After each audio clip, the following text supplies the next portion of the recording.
भारत में अवतारी होगा जो अति विस्मयकारी होगा, ज्ञानी और विज्ञानी होगा वो अद्भुत सेनानी होगा। भारत का कार्यालय होगा, भारत में न्यायालय होगा, भारत होगा विश्व विजेता, भारत होगा विश्व का नेता। जी हाँ दोस्तों, हर देश हर मुल्क के लोग यही चाहते हैं कि देश की प्रगति हो, उनका देश विश्व विजेता हो। परंतु यदि दुनिया भर के मशहूर भविष्य वक्ताओं द्वारा वर्तमान के लिए की गई भविष्यवाणियों की माने तो शायद कुछ लोग उस पर यकीन ना करें।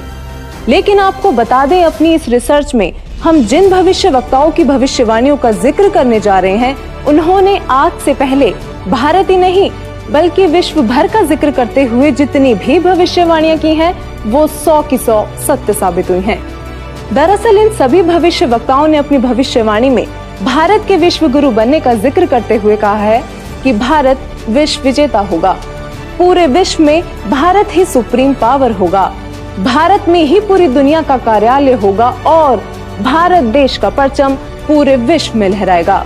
भविष्य वक्ताओं की भविष्यवाणियां भारत में जन्मी एक महाशक्ति के बारे में यह भी बता रही है कि वह महाशक्ति, वह महापुरुष पूरे विश्व में आध्यात्मिक क्रांति ला देगा, जिसके आध्यात्म ज्ञान से हर बुराई खत्म हो जाएगी, जिससे पूरे विश्व में शांति स्थापित होगी और तीसरा विश्व युद्ध भी टल जाएगा।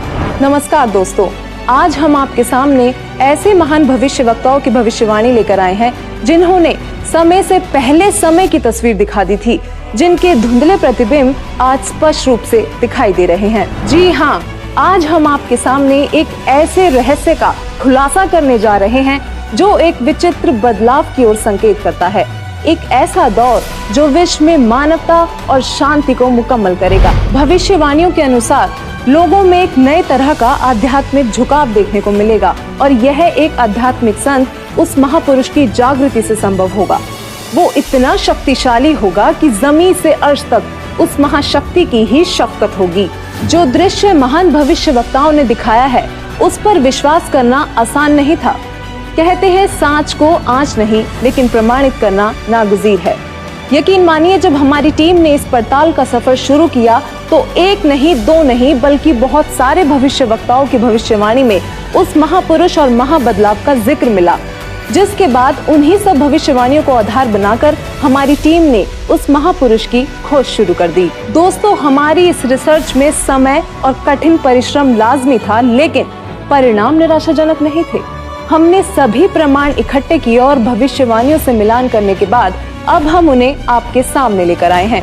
हमारी टीम ने तो पता लगा लिया था, मगर अब वक्त था तो जनता को उस महापुरुष के बारे में अवगत करवाने का। हमारी पड़ताल का निष्कर्ष कुछ ऐसा था कि जिसे जानकर हमारी टीम भी चौंक गई थी और अब ये पड़ताल आपके भी होश उड़ा देगी। तो वीडियो छोड़कर कहीं जाइएगा मत। दोस्तों, वो महापुरुष हम सबके बीच मौजूद है। वीडियो को अंत तक देखिए और जानिए कि कौन है वो महाशक्ति। दोस्तों, बहुत से लोगों ने इन भविष्यवाणियों को अपने हिसाब से किसी पर सेट करने की कोशिश की है।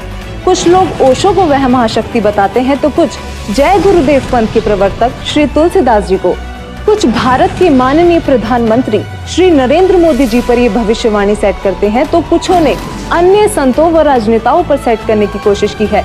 लेकिन वास्तव में ये सभी भविष्यवाणियां बिल्कुल फिट किस महापुरुष पर बैठती है, यह जानकारी आपको हमारी रिसर्च को देखने के बाद खुद ब खुद मिल जाएगी। सबसे पहले हम आपको कुछ ऐसे महान भविष्य वक्ताओं की भविष्यवाणियों से रूबरू करवाते हैं जो अपनी सटीक भविष्यवाणी से विश्व विख्यात हैं। हमारे पहले महान भविष्य वक्ता हैं इंग्लैंड के विलियम जॉन वार्नर हैमॉन उर्फ कीरो, जिनको दुनिया के मशहूर हस्तरेखा विज्ञानी के तौर पर जाना जाता है। भारत की आजादी व भारत के उज्जवल भविष्य की सटीक भविष्यवाणी करने वाले कीरो विश्व में होने वाले इस परिवर्तन को किस तरीके से देख रहे थे, आइए जानते हैं।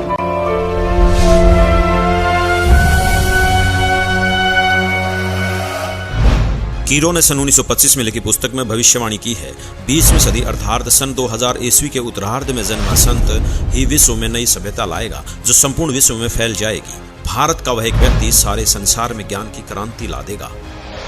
इंग्लैंड के भविष्यवक्ता कीरो की भविष्यवाणी से हमें एक संकेत मिला कि जिस महापुरुष पर ये भविष्यवाणियां सेट होनी है, उनका जन्म 1950 के बाद का होना चाहिए। तो चलिए अब चलते हैं नॉर्वे के श्री आनंद आचार्य जी की भविष्यवाणी की ओर, जिन्होंने पूरे गर्व के साथ अपनी भविष्यवाणी में भारत का जिक्र किया है।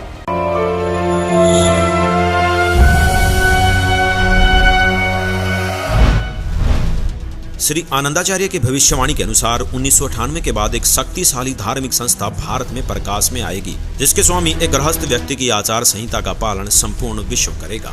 धीरे धीरे भारत औद्योगिक, धार्मिक और आर्थिक दृष्टि से विश्व का नेतृत्व करेगा और उसका आध्यात्मिक तत्वज्ञान ही पूरे विश्व को मान्य होगा। आनंद आचार्य जी की भविष्यवाणी से हमें एक और संकेत मिला कि वो महापुरुष गृहस्थी होगा। दोस्तों, ये कुछ ऐसी भविष्यवाणियां हैं जो शायद आपने कभी सुनी तो होंगी, लेकिन कभी उन पर गौर नहीं किया होगा।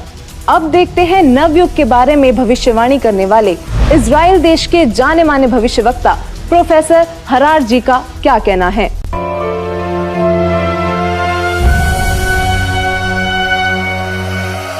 प्रोफेसर हरार। इजराइल के प्रोफेसर हरार के अनुसार भारत देश का एक दिव्य महापुरुष मानवतावादी विचारों से सन 2000 ईस्वी से पहले आध्यात्मिक क्रांति की जड़ें मजबूत कर लेगा। वह सारे विश्व को उनके विचार सुनने को बाध्य होना पड़ेगा।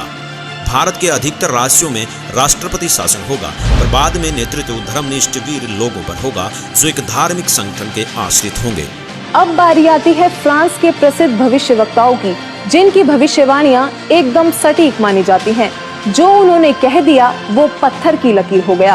तो आइए देखते हैं कौन है ये भविष्यवक्ता और क्या थी इनकी भविष्यवाणियां। तो चलिए सबसे पहले बात करते हैं फ्रांस के महान भविष्यवक्ता डॉक्टर जूले वर्न की।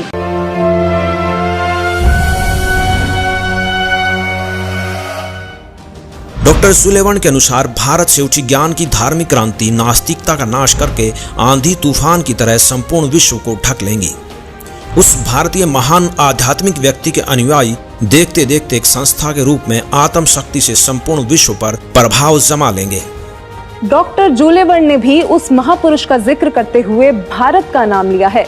इन्होंने स्पष्ट कर दिया कि वो महान शक्ति भारत से ही उजागर होगी और पूरे विश्व पर प्रभाव डालेगी। मैं सीना ठोक कर कहता हूँ, मेरे सायरन को कोई रोक नहीं पाएगा और वह जरूर आएगा। ऐसा कहना था महान भविष्यवक्ता मिशेल दी नॉस्ट्राडामस का, जो आज भी बहुत से लोगों के दिलों में अपनी जगह बनाए हुए हैं, जिनकी भविष्यवाणियों को आज तक कोई भी गलत सिद्ध नहीं कर पाया। उन्होंने जैसा कहा वही होता गया। नॉस्ट्राडामस ने अपनी भविष्यवाणी में होने वाले इस महान परिवर्तन की तफसील से व्याख्या की है। तो आइए देखते हैं क्या कुछ बताया उन्होंने अपनी भविष्यवाणी में।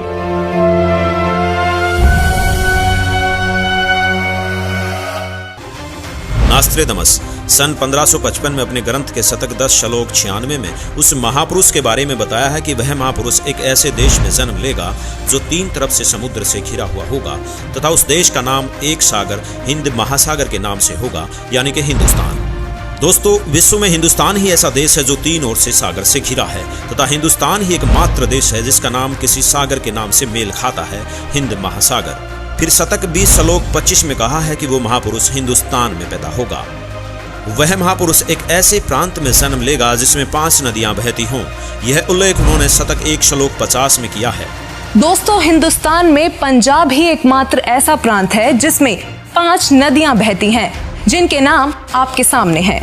नदियों के नाम हैं सतलुज, व्यास, रावी, झेलम और चेनाब। नॉस्ट्राडामस ने शतक 5 श्लोक 41 में बताया है कि उस महापुरुष द ग्रेट शायरन की 4 संतानें होंगी, जिसमें 2 पुत्र और 2 पुत्रियां होंगी। उस महापुरुष के बारे में एक रहस्य उद्घाटन करते हुए नॉस्ट्राडामस ने शतक 5 श्लोक 41 में लिखा है कि उस महापुरुष की माताएं 3 बहनें होंगी।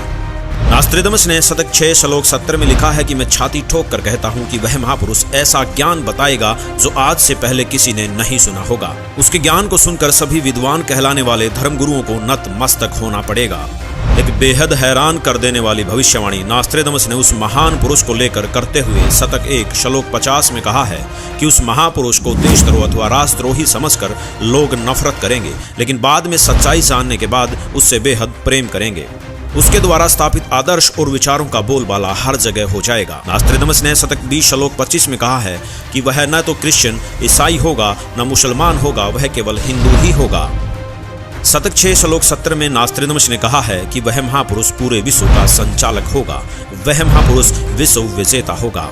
शतक 2 श्लोक 79 में बताया है कि वह महापुरुष अपनी सत्य साधना बताएगा तथा इस क्रूर भूमि अथवा काल लोक से मुक्त करवाएगा। शतक 1 श्लोक 50 में कहा है कि वह महान पुरुष अपने ज्ञान के बल से सब राष्ट्रों को नतमस्तक कर देगा। मैं नास्त्रोदामस आपको स्पष्ट कर दूं कि उस महान संत की उपेक्षा न करें। उस महान संत को आराध्य देव मानकर उसकी पूजा करना आपके लिए बहुत हितकारी होगा, क्योंकि वह आदि पुरुष परमेश्वर का अंश दुनिया का तारणहार होगा। प्रसिद्ध भविष्यवक्ता नॉस्ट्राडामस जी की भविष्यवाणी से काफी हद तक यह स्पष्ट हो गया था कि उस महापुरुष की क्या पहचान है। हमारी टीम ने उनके बताए हुए हर उस पॉइंट को नोट किया जो हमें महापुरुष की ओर ले जा सकते थे, और इन सभी तथ्यों को मद्देनजर रखते हुए हम आगे बढ़े और अपनी पड़ताल में अन्य भविष्यवक्ताओं की भविष्यवाणियां भी खंगालना शुरू किया। विकसित तथा विकासशील देशों में शुमार अमेरिका, वहां पर भी भारत और उस अवतारी पुरुष का जिक्र हुआ। तो चलिए अब रुक करते हैं अमेरिका के भविष्यवक्ताओं की भविष्यवाणियों का, जो इस प्रकार हैं। अमेरिका के न्यू जर्सी शहर की मूर्धन्य भविष्यवक्ता फ्लोरेंस, जो कि अपनी सटीक भविष्यवाणी से विश्व प्रसिद्ध हैं तथा जिनकी भविष्यवाणियों से भारत उम्मीद की किरण नजर आता है।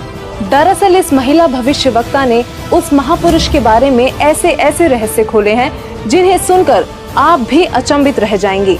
यह अक्सर उस महापुरुष को ध्यान लगाते समय देखा करती थी।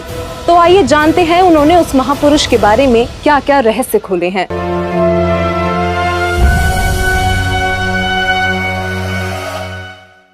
भविष्यवक्ता फ्लोरेंस ने अपनी लिखी पुस्तक golden light of new era में 1960 में लिखा है कि जब मैं ध्यान लगाती हूँ तो अक्सर एक संत को देखती हूँ। उसके सिर पर सफेद बाल हैं, न दाढ़ी है न मूंछ, वह गौर वर्ण का है। उनके ललाट पर आकाश से एक नक्षत्र के प्रकाश की किरणें निरंतर बरसती रहती हैं। मैं देखती हूँ कि वह संत अपनी कल्याणकारी विचारधारा तथा अपने सच्चरित्र प्रबल अनुयायियों की शक्ति से संपूर्ण विश्व में नए ज्ञान का प्रकाश फैला रहे हैं। उनमें इतनी शक्ति है कि वह प्राकृतिक परिवर्तन भी कर सकते हैं।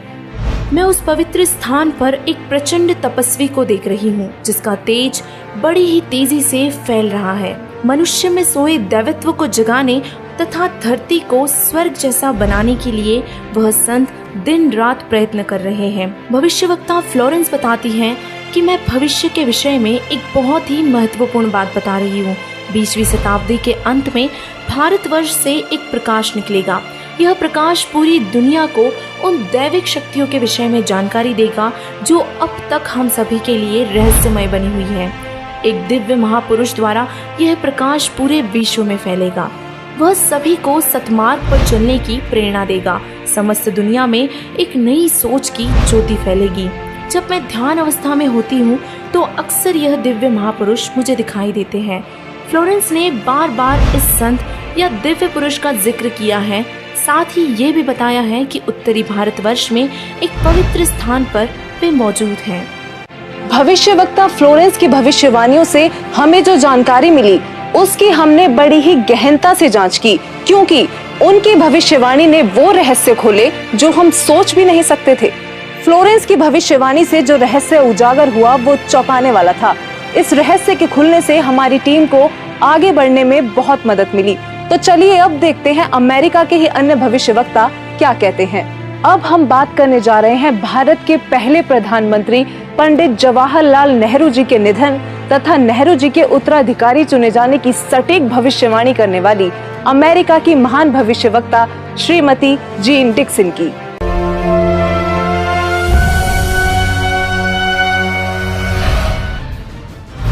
अमेरिका की महिला भविष्यवक्ता जीन डिक्सन में भविष्य दर्शन की जबरदस्त प्रतिभा थी। उनके अनुसार 20वीं सदी के अंत से पहले विश्व में एक घोर हाहाकार तथा मानवता का संहार होगा। वैचारिक युद्ध के बाद आध्यात्मिकता पर आधारित एक नई सभ्यता संभवतः भारत के ग्रामीण परिवार के व्यक्ति के नेतृत्व में जमेगी और संसार से युद्ध को सदा सदा के लिए विदा कर देगी। जीन डिक्सन की भविष्यवाणी से हमें एक और संकेत मिला कि वो महापुरुष ग्रामीण परिवार से होगा जिसके अभिनेतृत्व में भारत भौतिक, आध्यात्मिक तथा राजनीतिक दृष्टि में तीव्रता से प्रगति करेगा। दोस्तों, अब हम उस महापुरुष के बेहद करीब थे, तो चलिए आगे बात करते हैं तीसरे विश्व युद्ध की भविष्यवाणी करने वाले अमेरिका के ही महान भविष्यवक्ता एंडरसन की, जिनकी भविष्यवाणियों ने रेखा अंकित प्रतिबिंब को प्रत्यक्ष कर दिया। आइए देखते हैं।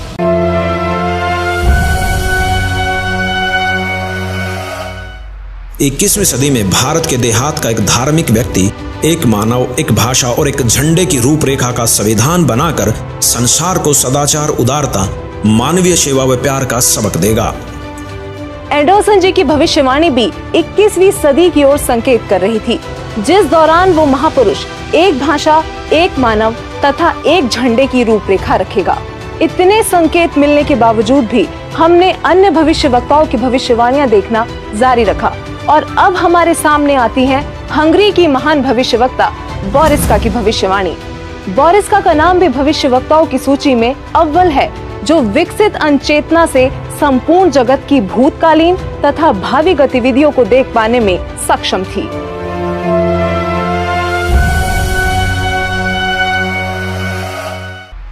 हंगरी की ज्योतिषी बोरिस्का के अनुसार इस आध्यात्मिक व्यक्ति के बड़ी संख्या में छोटे छोटे लोग ही अनुयायी बनकर भौतिकवाद को आध्यात्मिकता से बदल देंगे।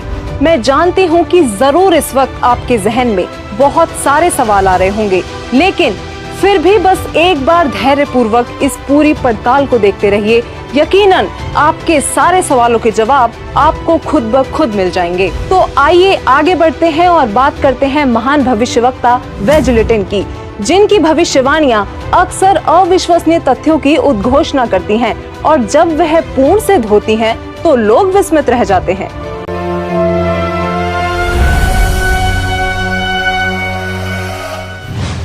श्री वेजलेटिन।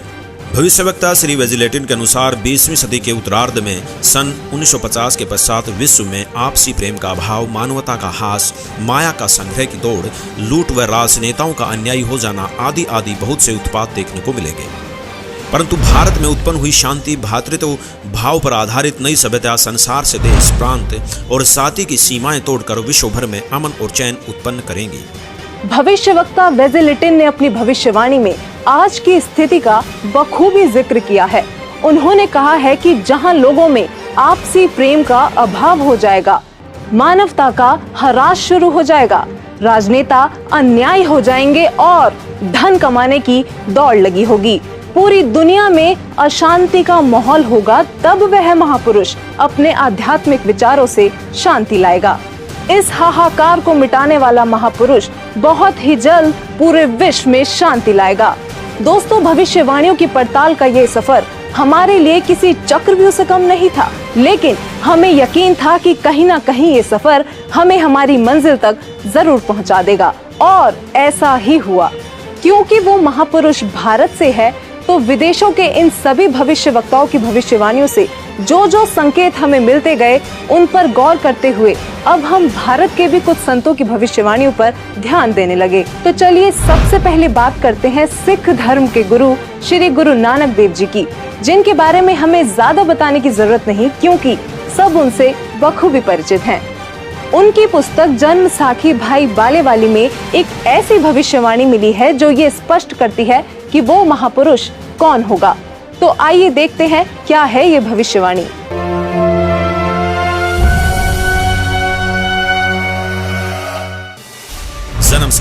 जन्म साखी भाई बालेवाली, जिसके प्रकाशक हैं भाई सवाहर सिंह एंड कंपनी, पुस्तक वाले बाजार, माई सेवा, अमृतसर, पंजाब।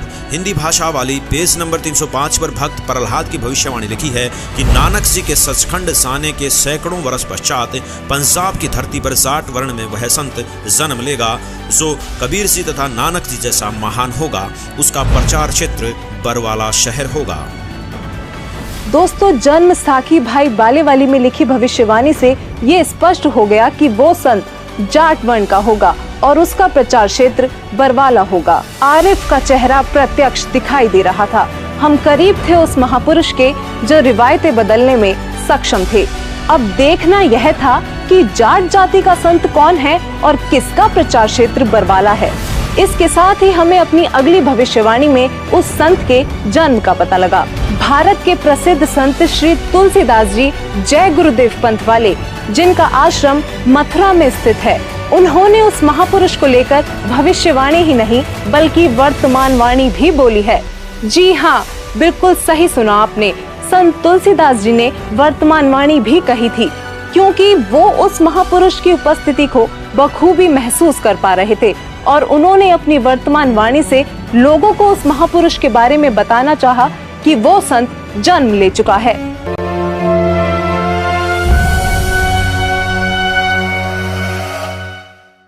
श्री तुलसीदास जी उर्फ जय गुरुदेव जी ने 7 सितंबर 1971 में भविष्यवाणी की थी, जो अपनी शाकाहारी पत्रिका में पेज नंबर 50 में लिखी है कि वह अवतार जिसकी लोग प्रतीक्षा कर रहे हैं वह 20 वर्ष का हो चुका है। यदि उसका पता बता दूं तो लोग उसके पीछे पड़ जाएंगे। अभी ऊपर से बताने का आदेश नहीं हो रहा है। मैं समय का इंतजार कर रहा हूँ। सभी महापुरुषों ने समय का इंतजार किया है और समय आने पर सबको सब कुछ मालूम हो जाएगा। श्री तुलसीदास जी द्वारा 28 अगस्त 1971 को की गई भविष्यवाणी अनुसार महापुरुष का जन्म भारतवर्ष के एक छोटे से गांव में हो चुका है और वह व्यक्ति मानव इतिहास का सबसे महत्वपूर्ण व्यक्ति बनेगा। उसे जनता का इतना बड़ा समर्थन प्राप्त होगा कि आज तक किसी को नहीं मिला है। वह महापुरुष नए सिरे से विधान को बनाएगा और वह विश्व के संपूर्ण देशों पर लागू होगा। उसका एक झंडा होगा, उसकी एक भाषा होगी। शाकाहारी पत्रिका का उपरोक्त वर्णन पुस्तक जय गुरुदेव की अमृतवाणी भाग 2 के 50 तथा 59 पर लिखा है, जिसकी लेखिका हैं दिव्या शर्मा तथा मुद्रक हैं अर्जेंट प्रिंटिंग प्रेस, पुराना बस स्टैंड, मथुरा। इसके साथ ही एक और भविष्यवाणी बाबा जय गुरुदेव उर्फ तुलसीदास जी द्वारा 28 अगस्त 1971 को की गई थी, जो शाकाहारी पत्रिका पृष्ठ 59 में लिखी है। संत तुलसीदास जी ने अपनी वाणी में यह स्पष्ट रूप से बताया कि वो संत पृथ्वी पर मौजूद है और 7 सितंबर 1971 को वह पूरे 20 वर्ष का हो चुका है। राजस्थान के भविष्यवक्ता बाबा रामदेव को कौन नहीं जानता, इन्होंने तो कमाल ही कर दिखाया है।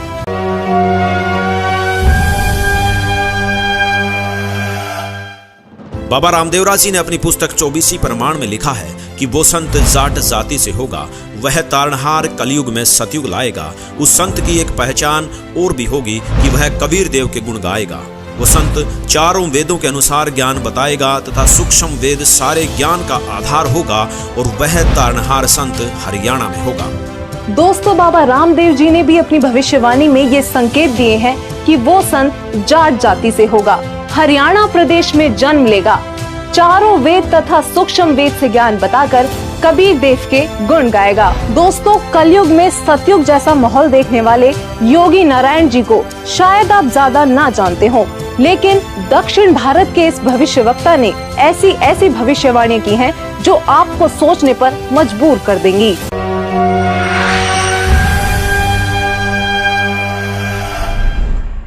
दक्षिण भारत के कर्नाटक के योगी नारायण जी ने अपनी पुस्तक काल ज्ञान में उस महापुरुष के साथ साथ उनके द्वारा लाए जाने वाले राम राज्य का भी जिक्र किया है। योगी नारायण जी की भविष्यवाणी कहती है कि वह दैविक शक्ति वाला महापुरुष पूरे विश्व को एक करके पूरे साम्राज्य पर राज करेगा, सबका प्रभु बनेगा। वह महापुरुष उत्तरी भारत से हो सकता है, ऐसा संकेत दिया है। उस महापुरुष का शासन धर्म युक्त होने के कारण वर्षा अच्छी होगी, फसल भी अच्छी आएगी। जनता आने वाले समय में ज्यादा पैसों के पीछे ना पड़कर और अपने समय को बर्बाद ना करके तत्वचिंतन, आत्म कल्याण व लोक कल्याण के कार्य में मगन रहेंगे। वो सदियों से ठीक ना होने वाली बीमारी को प्रारब्ध के पाप का फल बोलते हैं, लेकिन उसके द्वारा दिए गए तारक मंत्र से उनके साम्राज्य में आपको प्रारब्ध कर्म के पाप का फल नहीं भोगना होगा और किसी भी प्रकार के असाध्य रोग ठीक हो जाएंगे। वाणी नंबर 22 पेज नंबर 225। उसके आदेश से शराब, तंबाकू, गांजा और भी जितने नशीले पदार्थ हैं उनको खाना पीना तो दूर, हाथ लगाने को भी निषेध होगा। प्रजा में ऊंच नीच का कोई भी प्रश्न नहीं रहेगा। सभी आपस में प्यार से मिलजुल कर रहा करेंगे। कौम, जाति, धर्म के नाम पर झगड़ा कराने वाले स्वार्थी नहीं रहेंगे। वाणी नंबर 23 पेज नंबर 229। इससे पहले बताई गई भविष्यवाणी में लोक प्रभु बनने वाला वो महापुरुष ब्रह्म विद्या धुरंधर गुरु होगा, अध्यात्म का पूर्ण जानकार होगा, पर ब्रह्म को बड़े साहस पूर्वक ढंग से बताएगा कि पूर्ण परमात्मा ही पूजा के योग्य है, पूर्ण ब्रह्म की ही पूजा करनी चाहिए। वाणी नंबर 24 पेज नंबर 235-236। वह महापुरुष अपने अनुयायियों को रेचक कुंभक यानी श्वास के जरिए अजप अजाप मंत्र देकर भक्ति साधना कराएगा। इससे मन संयमित रहेगा, इंद्रियों पर विजय प्राप्त होगी, मनोलय यानी मन में शांति होगी, अष्टसिद्धि तत्व ज्ञान युक्त होकर जीव मोक्ष की ओर बढ़ेगा। दर्शकों, सभी भविष्य वक्ताओं की भविष्यवाणियों की पड़ताल करने के बाद अब हमारे पास बहुत सारे तथ्य एकत्रित चुके थे, जिनको हमने एक साथ रखकर देखा तो एक पहेली जैसे सुलझ सी गई हो। अब हमारे सामने एक ऐसा डेटा था जिसके आधार पर हमने सभी संतों पर भविष्यवाणियां सेट करनी शुरू कर दी, चाहे वो ओशो हो या राधा स्वामी पंथ के प्रवर्तक श्री गुरविंदर सिंह जी, सतपाल जी महाराज हो या फिर बाल योगेश्वर आदि। दोस्तों, हमारी इस फेरियस्त में हर वो संत और महापुरुष मौजूद थे जिनका नाम अक्सर आपके जहन में आता होगा। आध्यात्मिक संत या महापुरुष ही नहीं, बल्कि हमने प्रधानमंत्री नरेंद्र मोदी जी जैसे राजनेताओं पर भी भविष्यवाणी को सेट करके देखा, लेकिन एक एक करके सभी संतों व राजनेताओं की छटनी होती चली गई और अंत में हमारे सामने थे एक ऐसे संत, एक ऐसे महापुरुष जिनके बारे में हमने सोचा तक नहीं था। केवल एक यही संत ऐसे थे जिन पर सारी की सारी भविष्यवाणियां खरी उतर रही थी। दोस्तों, अब हम आप सभी दर्शकों से अनुरोध करते हैं कि दिल थाम कर बैठिए और तैयार हो जाइए उस महापुरुष को देखने के लिए, क्योंकि अब हम पेश करने जा रहे हैं उस महापुरुष की तस्वीर। दोस्तों, वो संत कोई और नहीं बल्कि पूरी दुनिया में सब संत महंत गुरु आचार्यों शंकराचार्यों से हटकर सर्व धर्म ग्रंथों के आधार पर सद्भक्ति प्रदान करने वाले अद्वितीय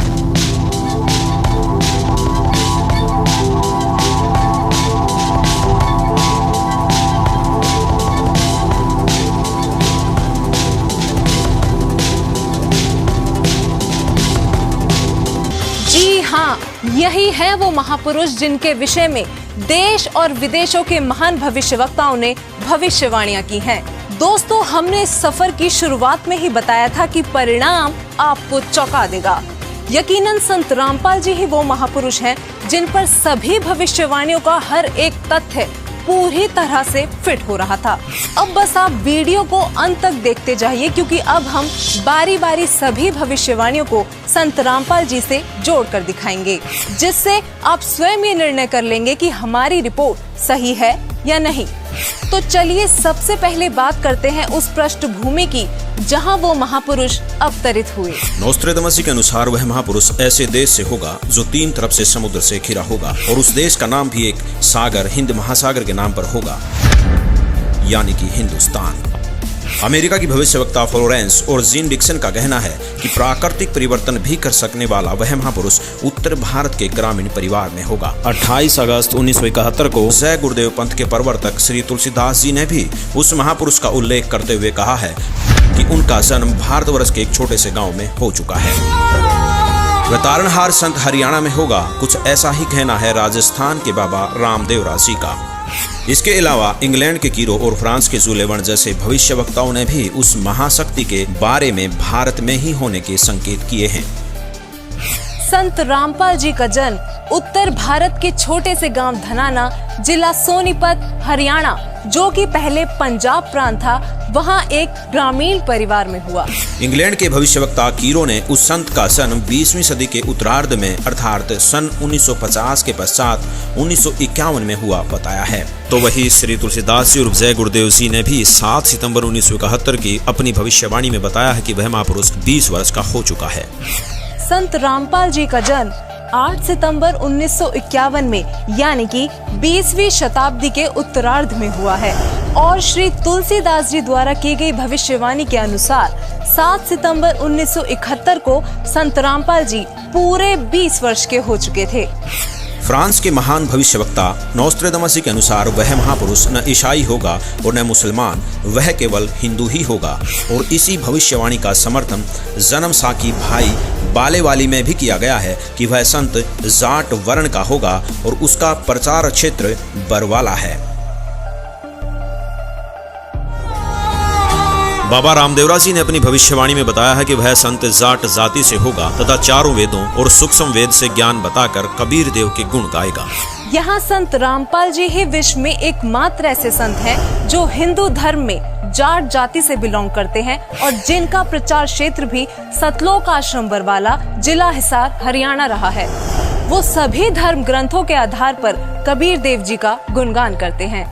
नोस्ट्रेदामस के अनुसार उस महापुरुष की 4 संतानें होंगी और उनकी माताएं 3 बहनें होंगी। यहाँ नॉर्वे के आनंदाचार्य जी ने भी यही बताया है कि वह महापुरुष एक गृहस्थ व्यक्ति होगा।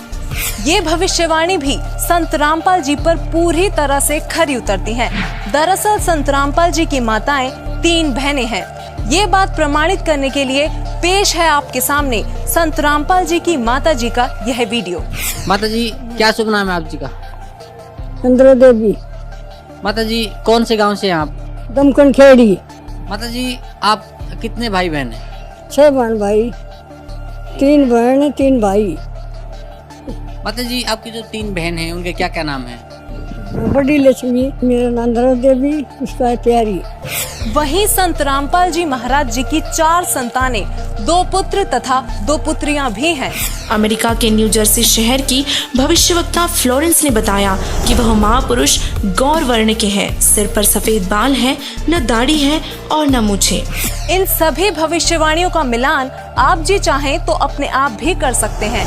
संत रामपाल जी गौर वर्ण के हैं। उनके सिर पर सफेद बाल है और वो बगैर दाढ़ी मूछ के रहते हैं। एक आश्चर्यचकित भविष्यवाणी करते हुए फ्रांस के नोस्ट्रेदामस जी कहते हैं कि प्रथम तो लोग उस महापुरुष को देशद्रोही अथवा राजद्रोही समझकर नफरत करेंगे, लेकिन बाद में सच्चाई जानकर बेहद प्रेम करेंगे। दोस्तों, 2014 में संत रामपाल जी पर देशद्रोह का झूठा केस भी लगाया गया, लेकिन आज संत रामपाल जी की लोकप्रियता लोगों के सिर चढ़कर बोल रही है। कुछ और बातें जो भविष्यवाणियों में सामने आई वो इस प्रकार हैं। अमेरिका के भविष्यवक्ता एंडरसन के मुताबिक 21वीं सदी में वह महापुरुष एक मानव, एक भाषा व एक झंडे की रूपरेखा रखेगा। योगी नारायण जी के अनुसार उस संत के आदेश से शराब, तंबाकू, गांजा और भी जितने नशीले पदार्थ हैं उनको खाना पीना तो दूर, हाथ लगाने को भी निषेध होगा। प्रजा में ऊंच नीच का कोई प्रश्न नहीं रहेगा। सभी प्यार से आपस में मिलजुल कर रहा करेंगे और वह महापुरुष रेचक कुंभक यानी श्वास उश्वास के जरिए अजब पाजाब मंत्र देकर भक्ति साधना कराएगा। वह पूर्ण परमात्मा को ही पूजा के योग्य बताएगा। दोस्तों, संत रामपाल जी श्वास उश्वास की क्रिया बताकर केवल पूर्ण परमात्मा की भक्ति कराते हैं। संत रामपाल जी से नाम दीक्षा लेकर करोड़ों भक्त उनके आदेश अनुसार नशीली वस्तुओं को हाथ तक नहीं लगाते और ना ही किसी जाति पाति धर्म मजहब में भेदभाव करते हैं, क्योंकि संत रामपाल जी कहते हैं, जीव हमारी जाति है, मानव धर्म हमारा, हिंदू मुस्लिम सिख ईसाई कोई धर्म नहीं है न्यारा। अमेरिका की ही भविष्यवक्ता फ्लोरेंस बताती हैं कि वह संत अपनी कल्याणकारी विचारधारा तथा अपने सच्चरित्र प्रबल अनुयायियों की शक्ति से पूरे विश्व में नए ज्ञान का प्रकाश फैला रहा है। फ्रांस के भविष्यवक्ता डॉक्टर जुलेवन के अनुसार भारत से उठी ज्ञान की धार्मिक क्रांति नास्तिकता का नाश करके आंधी तूफान की तरह संपूर्ण विश्व को ढक लेगी। उस महापुरुष के अनुयायी देखते देखते एक संस्था के रूप में संपूर्ण विश्व पर प्रभाव जमा लेंगे। फ्रांस के ही भविष्यवक्ता नोस्ट्रेदामस जी ने शतक 6 श्लोक 70 में लिखा है, मैं छाती ठोकर कहता हूँ कि वह महापुरुष ऐसा ज्ञान बताएगा जो आज से पहले किसी ने नहीं सुना होगा। उसके ज्ञान को सुनकर सभी विद्वान कहलाने वाले धर्मगुरुओं को नतमस्तक होना पड़ेगा। अब इन सारी भविष्यवाणियों से तो हमारी सुई केवल संत रामपाल जी पर आकर ही टिक गई। कारण था उनके अनुयायी। दोस्तों, संत रामपाल जी के अनुयायियों ने अपने गुरुदेव जी द्वारा बताए जा रहे ज्ञान को जन जन तक पहुंचाने के लिए व्हाट्सएप, फेसबुक, ट्विटर आदि सोशल मीडिया के हर एक प्लेटफॉर्म से लेकर इंटरनेशनल टीवी चैनलों और बुक्स आदि के माध्यम से पूरे विश्व में तहलका मचा रखा है। संत रामपाल जी ने अद्वितीय ज्ञान बताया है, जिसके आधार पर संत रामपाल जी की काफी धर्म गुरुओं, संतों, महंतों, आचार्यों, शंकराचार्यों के साथ आध्यात्मिक ज्ञान चर्चा हुई है, जिनको देखने के बाद हमें लगा कि भविष्यवाणियों के अनुसार केवल संत रामपाल जी ही वो संत हैं जिनके ज्ञान को सुनकर सभी विद्वान कहलाने वाले धर्म गुरुओं को एक ना एक दिन नतमस्तक होना ही पड़ेगा। ये सभी संत रामपाल जी के साथ हुई ज्ञान चर्चा में हारते प्रतीत हुए। तो आखिरकार ये अनसुलझी पहेलियां इतने सरल तरीके से सुलझ गईं कि संदेह की कोई गुंजाइश ही नहीं बची। वीडियो में कही गई एक एक बात सत्य है। यकीनन संत रामपाल जी ही वो महापुरुष हैं जो धरती को स्वर्ग बनाने के लिए दिन रात प्रयत्न कर रहे हैं।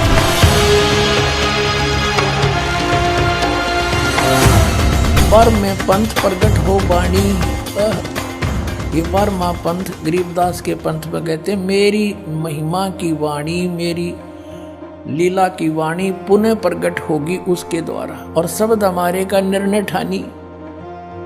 बर में पंथ प्रगट हो बाणी, हवे बाणी ये हवे है, और शब्द हमारे का निर्णय ठानी।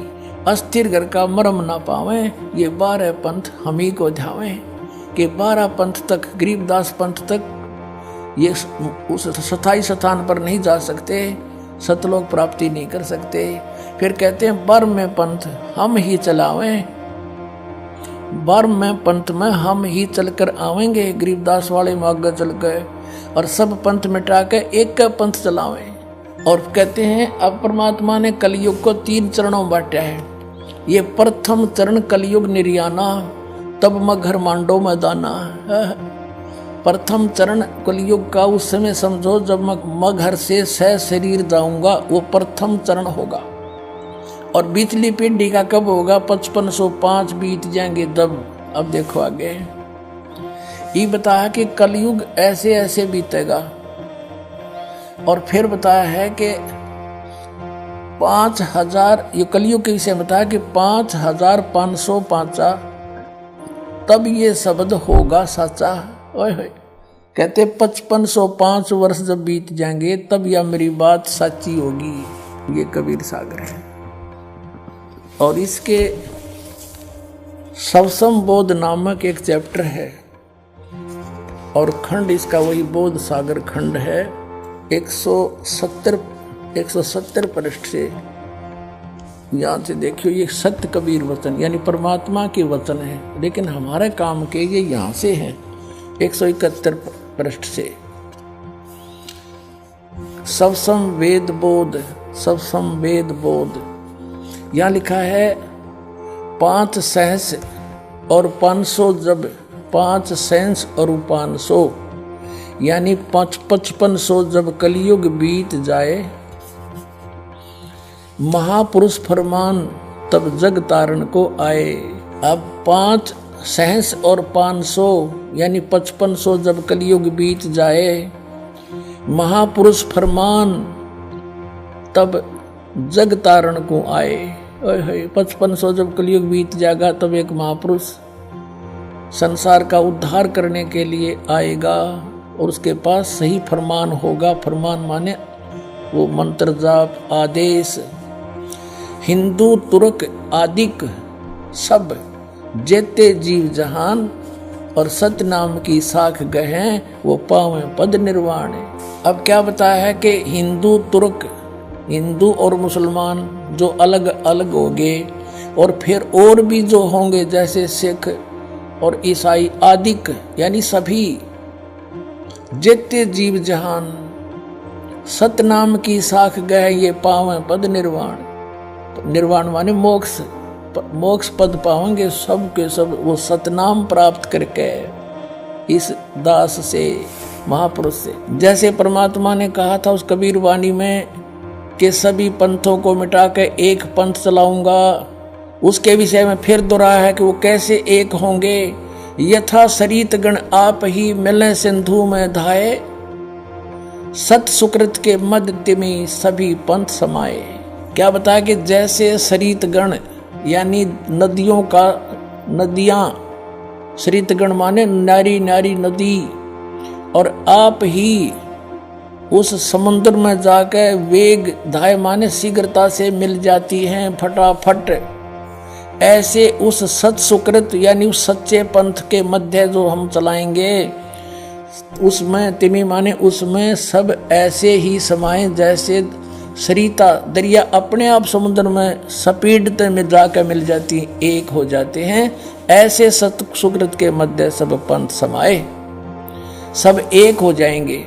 अब क्या बताते हैं परमात्मा धर्मदास, जो मैंने ये सवसम वेद में जो लिख दिया जो वचन बोले हैं ये जब लग पूर्ण होए नहीं ठीके को तिथिवार। ये ठीक क्या होती है? जैसे हमारे पहले पुराने समय में हम छोटे छोटे थे जब यूं कहा करते कि एक व्यापारी भैंस ले गया और पैसे ना देता, आगे से आगे ठीक बता रहा है, आगे तागे समय धर रहा है, पैसे नहीं दे रहा। तो इस प्रकार यहाँ वो बताया है कि यो मैंने जो ठीक दर रखी है ना, ठीक वो निर्धारित समय कर रखा है कि धर्मदास जब तक वो समय नहीं आएगा ना तब तक तो ये मेरी बात ये सब संवेद में लिखी हुई निराधार महसूस होंगी जो कपटी लोगों को। लेकिन जब वो समय ठीक का आ जाएगा ना, जब देखिए ढूंढा पाटेगा। अब देखो, अब हम फिर आगे कि जब लग पूर्ण होए नहीं ठीक को तिथिवार और कपट चातुरी तब लो ये सब संवेद निर्धार है। कहते हैं तब तक तो मेरे द्वारा ये बात कही गई सब संवेद वाली, ये गुप्त ज्ञान, सब संवेद माने गुप्त ज्ञान जो पहले भी अब भी कहा है।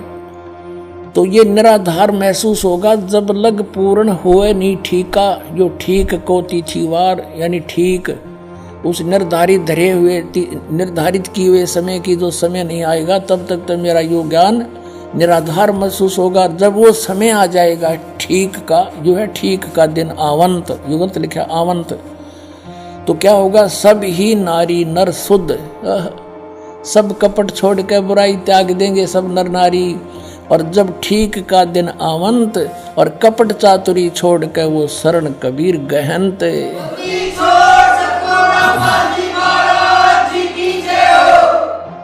पूरे विश्व में लिखा परमात्मा ने कि सब एक हो जाएंगे। क्या लिखा है कि एक अनेक हव गए और पुनः अनेक हो एक, हंस चले सतलोक को सब सत नाम की टेक।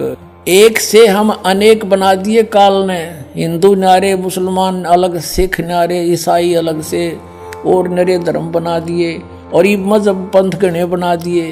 कहते हैं जैसे हम एक से अनेक हो गए और पुनः फिर हम अनेक से एक होवांगे, पुनः अनेक हो एक और हंस चले सतलोक को सब सत नाम की टेक। ओए होए के सभी सतलोक में चले जाएंगे सतनाम प्राप्ति करके। इस दास से इससे पहले राधा स्वामी पंथालय ने सतनाम का कह ख का भी पता कोई ना, ये काल के दूत थे इसलिए छुपा कर रखी भगवान ने, उनको सतनाम का नहीं पता यू खान का है पीण का। अब ये वास्तविक मंत्र आपको दिया जाएगा, इससे आप सबका मोक्ष होगा, पूरे विश्व में शांति। देखना आगे कितना कमाल किया है कि घर घर बोध विचार हो, मेरे ज्ञान का घर घर चर्चा चलेगी और दुर्मति दूर बहाए, सबकी दुर्बुद्धि दूर हो जाएगी, हाहाकार मिट जाएगा, माया की दौड़, मिलावट, रिश्वतखोरी, आपस में लड़ाई खींचातानी, ये दुर्मति दूर बहाए और कलयुग में एक होकर सब बरतें सहज शोभाए।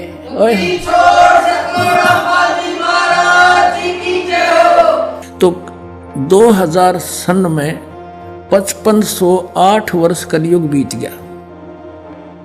अब हम पीछे चले 5505 निकालने के लिए। 1997 में 5505 कलयुग बीता, 1999 में 5507 हो गया और 1998 में 6 हो गया, 1997 में 5505 वर्ष कलयुग बीत गया। और उस समय इस दास को 1997 में 10 बजे इस शुक्ल फागुन की उतरते की एकम के दिन 1997 में दास को परमात्मा पुनः मिले थे। उसमें आदेश दे दिया था कि अब समय आ गया है इस सतनाम की को उजागर कर देने का, बेटा कर दे। और मुझसे कहा था कभी किसी को जिक्र ना करना कि मेरे मिलन का समय आने पर बता। लेकिन दास ने लिख दिया था एक पुस्तक में, अभी दिखाते हैं आपको, बहुत पहले। ये पुस्तक है आध्यात्मिक ज्ञान गंगा, ये सन 2009 से चल रही है। और 2005 में दास ने एक पुस्तक लिखी थी भक्ति और भगवान, उसमें भी लिख दिया था। अब देखना, ये आध्यात्मिक ज्ञान गंगा ये यहाँ अपने इस दास के द्वारा इसका सब सदग्रंथों के आधार से, इसके आधार से ये बनाई है।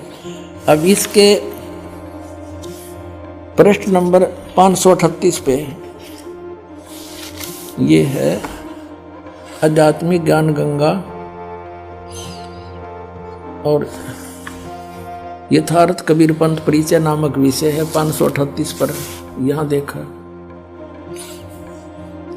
मुझ दास रामपाल दास को परमेश्वर कबीर साहिब जी संवत 2053 फाल्गुन मास शुक्ल पक्ष एकम मार्च 1997 को दिन के 10 बजे मिले थे। सार शब्द की वास्तविकता तथा संगत को दान करने का सही समय संकेत देकर अंतर्ध्यान हो गए थे और इसको अगले आदेश तक रहस्य युक्त रखने का आदेश दिया था। किसको? कि मैं मिला।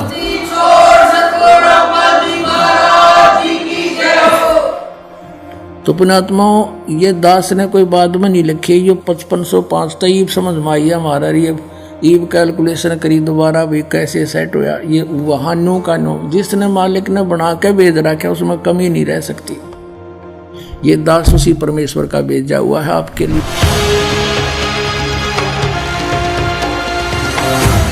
तो क्या संत रामपाल जी महाराज की शरण में आने के बाद आपको कोई लाभ हुए?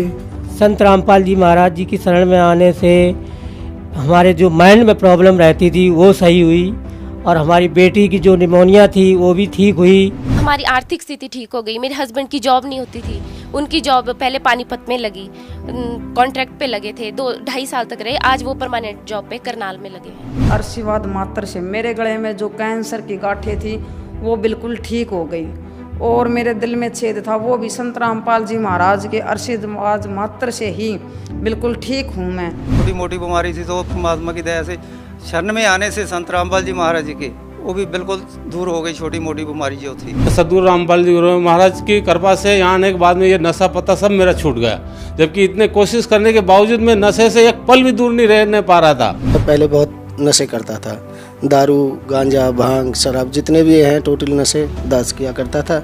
संत रामपाल जी की शरण में आने से पहले सबसे पहले तो मुझे एक लाभ हो गया, नशे छूट गए। कैंसर की बीमारी बिना ऑपरेशन बिना कुछ दवा के संत रामपाल जी महाराज जी ने चरणामृत प्रसाद दिया और आशीर्वाद दिया और भक्ति ज्ञान दिया और उसके बाद मैं तंदुरुस्त हूँ और दिन में अपना सब कुछ खाता हूँ, मुझे कोई समस्या नहीं है। सबसे बड़े लाभ ये हुआ है कि मेरे पापा जी हैं जिनको डायबिटीज़ बहुत ज़्यादा ही रहती थी कि 500 से नीचे उतरने वाली डायबिटीज़ आज एकदम नॉर्मल है। गुरुदेव संत रामपाल जी महाराज से नाम दीक्षा लेने के बाद सदगुरुदेव जी ने ऐसे दया करी कि जिस दिन मैंने नाम दीक्षा ली उसी दिन 5 साल से यानी रोटी नहीं खाई थी, लेकिन उसी दिन मैंने 4-5 रोटी खाई और मेरा जलन का रोग समाप्त होने लगा। संत रामपाल जी महाराज से नाम दीक्षा लेने के बाद मेरा कैंसर का रोग बिल्कुल ठीक हो गया, मैं बिल्कुल स्वस्थ हो गया। जो कबीर जी हैं वो पूर्ण परमात्मा हैं और सतगुरु रामपाल जी महाराज जी हैं वो कबीर परमात्मा के खुद अवतार हैं, इस धरती पे आए हुए हैं। उन्होंने ही सब रजा की है, उनकी ही दया से हमें सारे लाभ हुए हैं। जब मैं दोबारा गई पीजीआई, फिर वहाँ टेस्ट हुए तो सारे टेस्ट क्लियर हो गए। अब जो मेरी प्रॉब्लम थी तीसरी स्टेज पे थी, वो मेरा कैंसर खत्म हो गया। हिंदी छोड़ सतगुरु रामपाल जी महाराज जी की शरण में जाने के बाद मैं आज कोई भी फ्रूट है, कुछ भी है, चाहे डस्ट है, मेरे को वो बिल्कुल इफेक्ट नहीं करती है। I can eat everything, I can go anywhere, मैं कुछ भी मतलब आज करने में सक्षम हूँ। जब उस डॉक्टर से मेरी बात हुई तो डॉक्टर ने कहा ये तो सच में आपके गुरुजी का ही चमत्कार है संत रामपाल जी महाराज का, जो ये ठीक होगा, नहीं तो कैंसर पेशेंट कभी बचता नहीं है इस कंडीशन में। इतना खतरनाक इनको पॉइजन फैल चुका था, पूरा नसों में भर चुका था। उन नसों से ऑटोमेटिकली पॉइजन गायब होना, ये सबसे बड़ा चमत्कार ही है परमात्मा का। और जब से मैं संत रामपाल जी महाराज की शरण में आई हूँ, मेरा 1 रुपया नहीं गया। आज 4 साल हो रहे हैं लगभग, मैंने कोई दवा भी नहीं खाई है, कोई भी नहीं। इवन मुझे सर्दी खांसी और बुखार भी नहीं होता। जगत गुरु तत्वदर्शी संत रामपाल जी महाराज जी के इस महान मिशन को सफल बनाने के लिए करोड़ों लोग उनके साथ जुड़ रहे हैं। हमारी टीम का भी आप सभी से यही अनुरोध है कि दुनिया में महापुरुष कभी कभार ही आते हैं, इसलिए आप भी संत रामपाल जी महाराज जी के सत्संग सुनिए और शीघ्र अतिशीघ्र उनसे जुड़कर नाम दीक्षा लेकर अपना व अपने प्रियजनों का कल्याण करवाएं। धन्यवाद।